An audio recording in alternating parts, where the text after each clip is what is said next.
big shocker there. A few weeks later, we got our answer about who she was. Apparently, she was the property manager's sister, who he had been letting live there under the radar.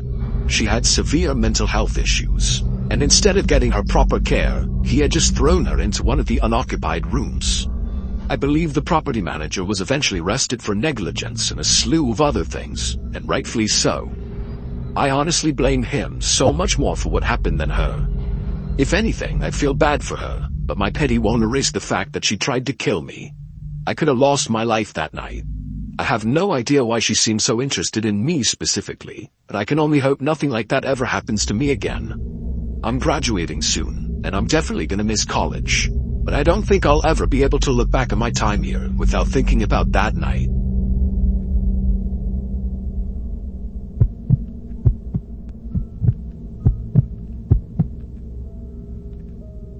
This isn't really my story, but I essentially watched the whole thing happen, so I'm telling it anyway. I've lived in a modest 2-story home with my husband Benjamin for the better part of 20 years now. All of our kids are out living their own lives, and I couldn't be prouder. What I'm about to tell you happens last year. Someone had just moved into the house across the street, which was really nice because I was getting sick of looking out at a vacant house all the time. I'm retired, so I spend a lot of time on my front porch, knitting, reading, enjoying the weather with my husband, you name it. I also listen to a lot of true crime podcasts out there, and sometimes I'll just play music. The person who moved into the house across the street was a young guy, maybe mid-20s. He drove an expensive-looking BMW and always dressed in flashy clothing, so I figured he was either well off or seriously pretending. I hope I'm not giving the wrong impression about him. He was actually really sweet. He introduced himself to us after a few days. His name was Quinn, and he was a few years out of college like I had guessed. He was a really bright guy and got along really well with Benjamin. They laughed and talked about sports, and Benjamin even dropped a few of his own college stories that I hadn't heard in a long time. Quinn said he worked in the entertainment industry, and that he did freelance work for some internet personality person, whatever that means. It kind of went over my head, but it must have been lucrative. He looked pretty wealthy, like I said. He talked about stocks with Benjamin, and told us about some of the investments he was making. All in all, he seems like a nice guy. Things were normal for a few months. Like I said, I spent a lot of time on my porch, so Quinn would often wave to me when leaving his house, and I always waved back. I can't remember exactly when, but I started noticing the same girl going over to Quinn's house every so often. She drove a little white convertible and she was pretty, young, blondes, the type of girl you'd expect a guy like him to date. To be frank, she dressed a bit scandalously, which I didn't fully appreciate. I figured she was his girlfriend, maybe checking on the house while he was out. She had her own house key, so it made sense. It became a regular thing. Once, maybe twice a week, I'd see that car roll up while Quinn was gone. She'd go inside, stay for a while, then leave. I didn't really understand what she was doing, but young people date differently these days, so I kept my thoughts to myself. Then, one evening, I saw them together. Quinn pulled into his driveway with her in the passenger seat. That confirmed it, she was his girlfriend, just as I had assumed. But shortly after that day, things started getting tense. At least, that's what it seemed like. One afternoon, I was out tending to my little garden, when I heard shouting from across the street. Quinn and the girl were standing in the driveway yelling at each other. I couldn't catch what they were arguing about, but I didn't need to. She kept throwing her hands in the air, practically spitting her words at him. It looked like she was going to strike him. Eventually, she got in the car, slammed the door, and tore off down the road. Quinn shook his head and went back inside. I don't even think he noticed me. I figured it was a lover's spat. Every couple fights, and it wasn't my place to butt in where I was unwelcome. But then I saw that girl's car in front of his house again when he wasn't home. Not once, not twice, but multiple times. I told Benjamin, and he said it was rude to pry and that I should just leave the poor boy alone, which I agreed with. But then came the night everything went sideways. Benjamin and I were asleep when we woke up to sirens blaring outside. We rushed outside, joining the handful of neighbors who had come out to see what was going on. Quinn's house was swarming. Police cars, an ambulance, the whole nine. We watched as the cops emerged from his house with that girl in handcuffs. She didn't struggle or scream. just accepted what was going on and stared ahead with a blank expression. We saw Quinn being rushed outside on a stretcher. He was a bloody mess, and I gasped at the sight. We didn't see him for a week after that. I was worried sick. When he finally came back, Benjamin and I walked over to check on him. He let us in without hesitation and told us everything. Apparently, that girl, her name was Ellie, had confessed to everything, making things easy for the police. For starters, she wasn't supposed to have his house key. She had stolen his spare and made a copy without him knowing. According to him, she started asking him for things. Fancy dinners, jewelry, expensive trips. When he hesitated, she got possessive and angry, which was when things started going downhill in their relationship. Every time she had shown up unannounced to his house, he hadn't been aware. She had access to his location through his phone, which I didn't even know was possible. She had gone through all of his stuff. But worst of all, she had planted hidden cameras in his room. Every time she went back to his house when he wasn't there, she was replacing the camera batteries and making sure they were still working. The argument between them that I overheard was Quinn's attempt at breaking up with her. She refused, and Quinn reluctantly agreed to go on a break. Ellie had seen everything through the cameras, and the next night, she went to his house with a knife. I'm not gonna explain the rest, you get the idea. Somehow, Quinn managed to get her to the grounds, but not before she seriously injured him. The doctor said he was an inch away from needing surgery or dying. Benjamin and I tried to console him, but he was visibly shaken. The last thing he said before we left was that he had learned his lesson about flaunting his money, especially around pretty girls. He moved out not long after. He said he didn't feel safe in that house anymore and that his ex had tons of friends just like her, and he didn't feel comfortable with the thought that they might have known where he lived. We never saw him again. I pray to God he's doing okay. No one should ever have to go through something like that, especially not someone as young as him.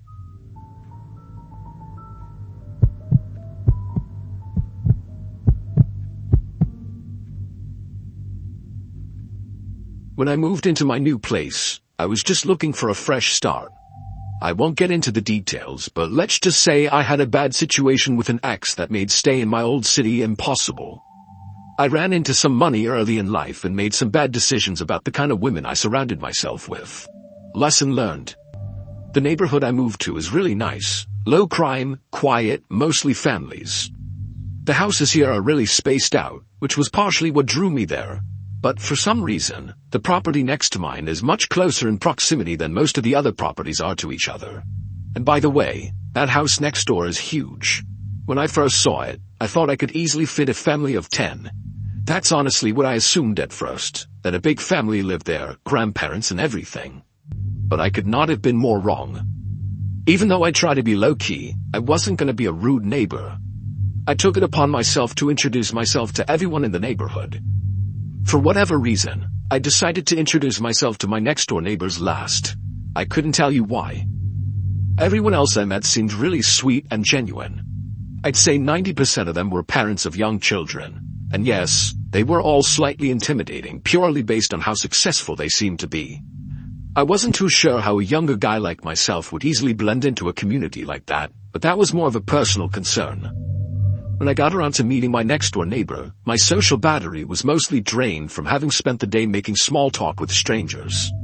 I knew if I just went back home, I was never going to be as motivated to meet them, so I just sucked it up and walked up their driveway. I had gotten accustomed to being greeted by someone middle-aged, so when a young-looking dude in a mullet opened the door, I was a little taken aback. Hell, he looked even younger than me, which was definitely a shock. I recovered quickly and went ahead with my new-to-the-neighborhood spiel. As I went on, he flashed me this massive smile and actually cut me off before I could even finish talking. He said something along the lines of, "Oh wow, someone who was born in my decade, what a nice surprise." I laughed and told him the same thing, venting to him about how out of place I felt as a single guy in his late 20s among so many families with kids. He told me not to worry about that and that most of the people who lived here kept to themselves, which was kind of a relief for me. He introduced himself as Demon and told me I should come by for a drink sometime. I shrugged my shoulders and said, hell, why not right now? To which I expected him to laugh and invite me in. Instead, though, he looked over his shoulder like he was scanning his living room, and then he turned back to me, saying he wished he could but he was busy working. I asked him what he did for work, because it just seems like a normal follow-up question to what he said, and he dropped his smile a bit. After a weird stare, he laughed and just said, "Finance," but didn't elaborate any more than that, which I thought was a bit strange. I told him fair enough, then asked if he had any roommates. To my surprise, he told me he lived there alone, which was absolutely insane to me given how big the house was. We chit-chatted for a few more minutes, and he gave me his number before going back inside. I was excited that someone my age lived here, especially because he seemed like a really chill guy, but I couldn't get over how odd it was for someone like that to live all alone. And yeah, I know I was essentially doing the same thing, but you have to keep in mind my house wasn't even half the size of his. Anyway, I went back home and got on with my life. That was about 6 months ago. For a few weeks after that, nothing eventful really happened. I texted Damon a few days after he gave me his number to try and set something up, but he'd always complain about how busy he was and how sorry he was that we couldn't hang out. Eventually, I gave up with him. Not in a hostile way, just in a you do you kind of way. I'm definitely not the type of person to bend over backwards for someone who seems disinterested. I never saw anyone coming or going from Damon's place. No visitors, no parties, no girls, nothing. He never even got takeout delivered, which was strange to me because his car was always in the driveway. I genuinely didn't know what he ate because I literally never saw him leave the house. The guy lived like a ghost. I work from home, and the office in my house is on the 3rd floor, which overlooks Damon's property, if you're wondering how I knew so much about his living habits.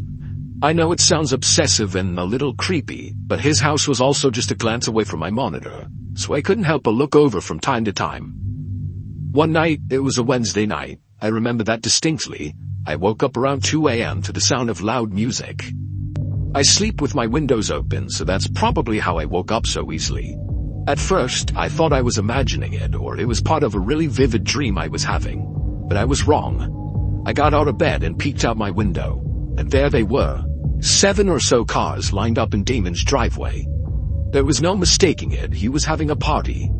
Now, don't get me wrong, I'm not the type to complain about some noise. I've been to my fair share of house parties, but it was the middle of the week and the volume was insane. I figured I'd just go over, knock, and ask him to turn it down. I threw on a hoodie and walked over. It was a full-blown party, that much was clear from outside. I knocked on the door, but no one answered. I pulled out my phone to text Damon, but I decided against it, knowing he'd probably ignore me and give me some BS excuse the following morning. I knocked on the door again, harder this time. Still nothing. I reached for the handle, half expecting it to be locked, but to my surprise, the door swung open. Inside, the first thing I saw was a pile of shoes in the foyer, at least 10 pairs. But there was something off. There was literally no one in there. I moved further in, expecting to see people in the living room, maybe the kitchen, but it was completely empty. There weren't even any drinks left out. I could hear people over the music that was playing in the background though, which I didn't understand. But then, I really listened to it, and everything hit me all at once. It wasn't even music really. It was a recording, a literal recording of people laughing, yelling, clinking glasses. The whole party was fake, all of it. But that didn't make sense to me. It still didn't explain the shoes or the cars.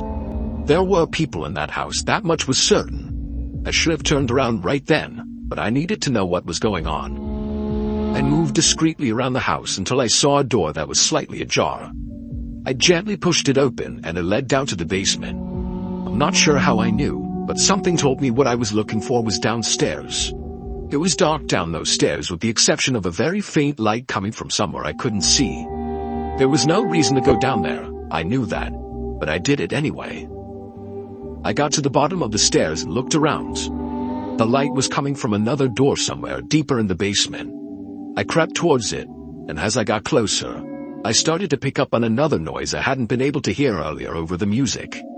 It sounded almost mechanical. It was this heavy, rhythmic grinding, like heavy machinery or a buzzsaw or something. I got a little closer, close enough to see through the crack. There were 3 people standing in there, looking across the room at something that was out of view. They were all older-looking guys, significantly older than Damon. They were wearing heavy-duty work clothes and had on these protective goggles and thick rubber gloves. I also realized they were wearing what looked like work boots. even though I had seen all those other shoes upstairs.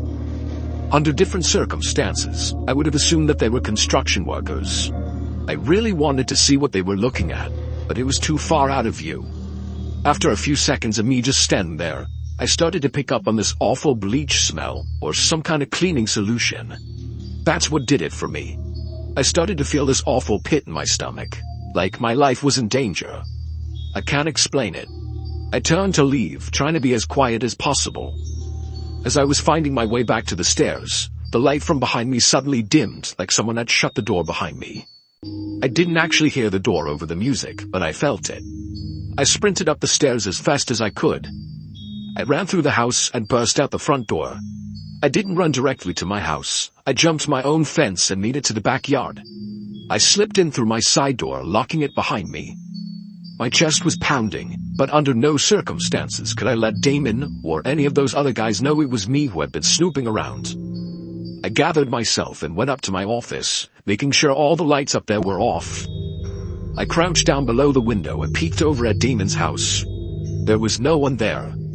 But then, a few minutes later, the front door flew open and like 8 guys poured out, scanning the yard, the driveway, the street, but Damon wasn't with them. I could tell because everyone looked older, like those first guys I had seen. A few of them looked like they were arguing about something, but I couldn't make out what they were saying. One of the men actually shoved one of the other ones, and I thought they were about to start fighting in the street, but they didn't. Eventually, they all went back inside, and the music stopped soon after that. I stood at the window, trying to make sense of what had just happened. I thought about calling the cops, but what would I even say? The music wasn't playing anymore, and there was no real crime I could actually report.